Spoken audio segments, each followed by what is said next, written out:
নমস্কার, hello travel weather update সেন্সে সরাসরি চলে এলাম সান্ধ্যকালীন এবং রাত্রিকালীন আপডেট দিতে। এই মুহূর্তে আজকে 30শে নভেম্বর, আজকে মাসের শেষ দিন 30শে নভেম্বর, কাল থেকে ডিসেম্বর পড়ছে। সো এই সময় শীতের আমেজ থাকে কলকাতা সংলগ্ন এলাকায়।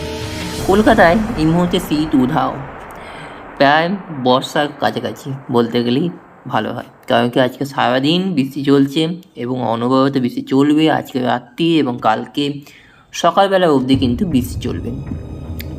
বৃষ্টির পরিমাণ হালকা থেকে মাঝারি এবং 4টে জেলায়, যেরকম দক্ষিণ 24 পরগনা এবং 2 মেদিনীপুরে হালকা বেশি বৃষ্টি কিন্তু হওয়ার সম্ভাবনা রয়েছে এবং হচ্ছেও, পাশাপাশি সুন্দরবনও। আর আজকে বাতাসে আপেক্ষিক আর্দ্রতার পরিমাণ থাকবে 90 এবং তার টেম্পারেচারের মধ্যে সর্বোচ্চ 26 এবং সর্বনিম্ন তাপমাত্রা থাকবে 20 ডিগ্রি সেলসিয়াসের কাছাকাছি, যা স্বাভাবিকের থেকে 4 থেকে 5 ডিগ্রি বেশি।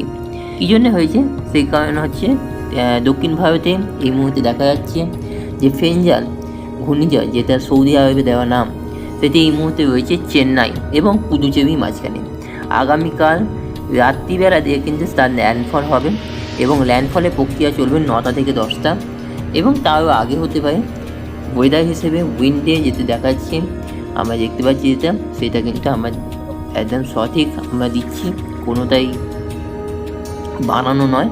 দেখতে পাচ্ছি যে 5টার সময় একই জায়গায় থাকবে এবং 9টার সময় কিন্তু তার ল্যান্ডফল, এবং ল্যান্ডফল কোথায় হবে?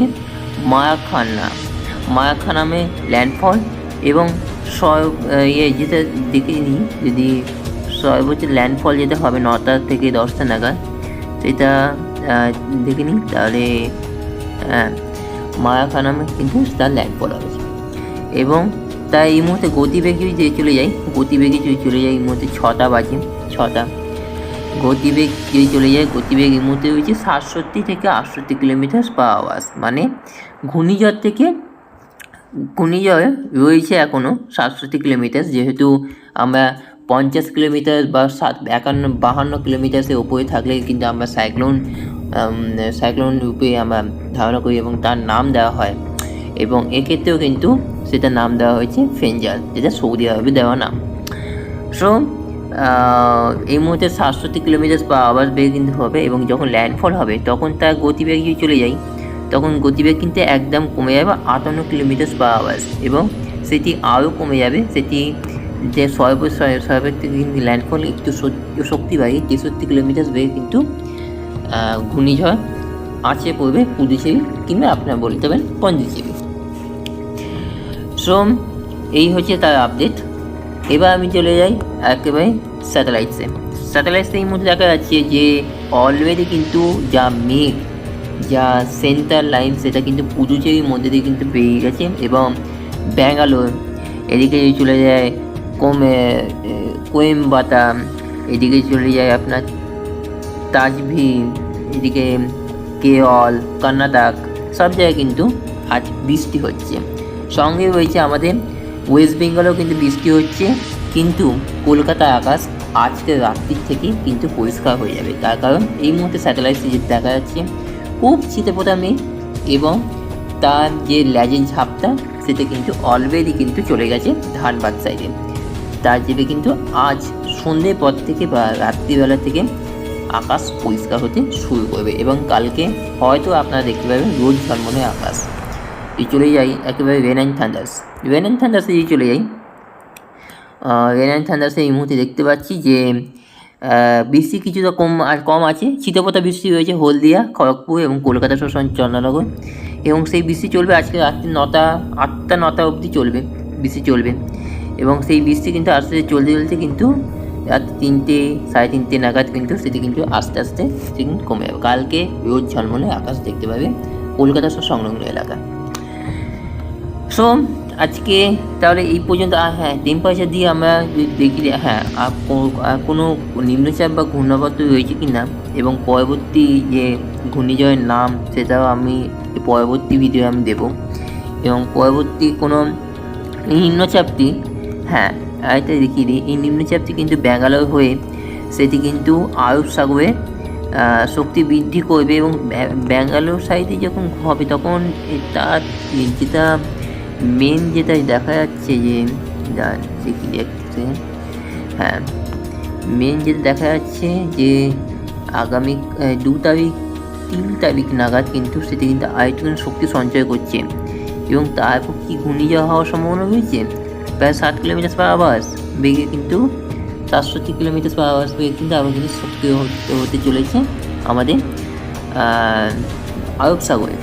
সেটা যদি আমাদের কিন্তু সাইক্লোন যদি হয় তার একটা অন্য নাম হবে এবং সেই সাইক্লোনটা কিন্তু সমুদ্র পৃষ্ঠতেই কিন্তু আস্তে আস্তে আস্তে আস্তে কিন্তু আরব সাগরে কিন্তু মিশে যাচ্ছে এবং সেটা কিন্তু পশ্চিমের দিকে চলে যাচ্ছে এবং পরবর্তী কোনো ঘূর্ণিঝড় বা ঘূর্ণাবর্ত এই মুহূর্তে নেই, কিন্তু একটা টান দেখা যাচ্ছে যেটা না, যাই হোক আর কোনো ঘূর্ণাবর্ত নেই। এই ভাবার বিষয় সেকেন্ড ঘূর্ণিঝড় হওয়ার সম্ভাবনা রয়েছে, কারণ ফেঞ্জাল চলে যাওয়ার পর আবার কিন্তু আরব সাগরে কিন্তু তার শক্তি বৃদ্ধি হচ্ছে। যাই হোক, টেম্পারেচার চলে যায়। টেম্পারেচারে কবে টেম্পারেচার কমবে, সামনের সপ্তাহ থেকে তো কমার সম্ভাবনা রয়েছে। এই মুহূর্তে টেম্পারেচার যদি দেখে নিই, কলকাতায় 23, খড়গপুর 23, চন্দ্রনগরে 22 ডিগ্রি সেলসিয়াস কাছাকাছি, শান্তিপুর 24, আর এদিকে মালদা মুর্শিদাবাদ থাকবে 21-এর ভেতর, শিলিগুড়ি আলিপুরদুয়ার 19। আর বাংলাদেশে যা পরিস্থিতি চলছে এই মুহূর্তে, তাহলে 22 কেন 40 ডিগ্রি থাকা উচিত, কারণ কি সেখানে মানে প্রতিনিয়ত সে আগস্ট মাস থেকে দেখছি আমরা যে প্রতিনিয়ত দাবানলের মতন জ্বলছে পুরো বাংলাদেশ। তো সেখানে 40 থাকলে কোনো বিরাট পরিবর্তন হবে না। যাই হোক, এই মুহূর্তে রয়েছে কলকাতায় বাংলাদেশ 22-এর ভেতর থাকবে, 22 থেকে 25-এর ভেতর, ঢাকা 25-এর ভেতর। আর রাত্রিবেলার দিকে চলে যাই, তাহলে কলকাতা 21-এর ভেতর থাকবে। আর কালকে চলে যায়, কালকে 24 হয়ে যাচ্ছে কলকাতা এবং পরবর্তীকালে বাবা আবার 27-এ চলে যাচ্ছে, কবে সোমবার নাগাদ কিন্তু সেটি কিন্তু 27-এ চলে যাচ্ছে। 28 বেশ কিন্তু বৃষ্টির সম্ভাবনা রয়েছে, গরম পড়ার সম্ভাবনা রয়েছে এবং সর্বশেষ টেম্পারেচার দেখা যাচ্ছে কলকাতা 19, যেটা চলছে সামনে শুক্রবার থেকে কিন্তু 19 ডিগ্রি সেলসিয়াস থাকবে। রাতের তাপমাত্রা আস্তে আস্তে নামবে 18, তারপর যদি চলে যায় 18 ডিগ্রি সেলসিয়াস, লাস্ট যেতে থাকে 18 ডিগ্রি সেলসিয়াস।